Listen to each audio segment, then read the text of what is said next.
हेल' बन्धुफोर, आंनि मुङा गनसा मुसाहारि आरो नोंथांमोनखौ आंनि इउटुब चेनेलाव सिगाङावनो बरायग्रोनाय जाबाय। आसा खालामो नोंथांमोना गासिबो मोजाङैनो दङ।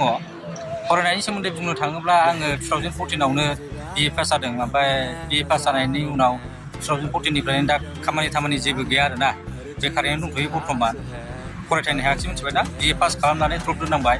बिनि थाखायनो दा ब्लगिं स्टार्ट खालामनो होननानै साननानै दा ब्लग खालामनाय जादों आरोना। नोंसोरथ' मिथिखागौ नङा होमबा, गासिबो मानसिजोंनो दावगानो थाखाय सोरनिबा सासे नङा सासेनि हेफाजाब नांगौ मिथिबायना, हेफाजाब नांखागौ। थिग बेबायदिनो आंनोबो जेनेबा कन्टेन्ट क्रियेटार हिसाबै इउटुबाव जेनेबा आगान होबाय जेखन दावगालांनो थाखाय नोंसोरनि फुल सापर्ट आरो अननाय मोजां मोननाय नांगौ मिथिबायना, नङाब्ला आं दावगानो हाया, आं हारसिङै जेबो खालामनो हाया मिथिबायना। नोंसोरनि सापर्ट मोनाब्ला, नोंसोर सापर्ट खालामाबा आङो बे इउटुबावबो दावगानो हाया मिथिबायना। बेनि थाखायनो आं आसा खालामो नोंसोर आंखौ सापर्ट खालामगोन, बे भिडिअनि गेजेरजों सापर्ट खालामगोन। आरो बे आसाखौ लानानैनो आङो दिनैनि ब्लगखौ बेयावनो फोजोबनोसै मिथिबायना। गासिबो मोजाङै थाबानो जाबाय मिथिबायना। नेक्स्ट भिडिअआव लोगो मोनसिगोन मिथिबायना।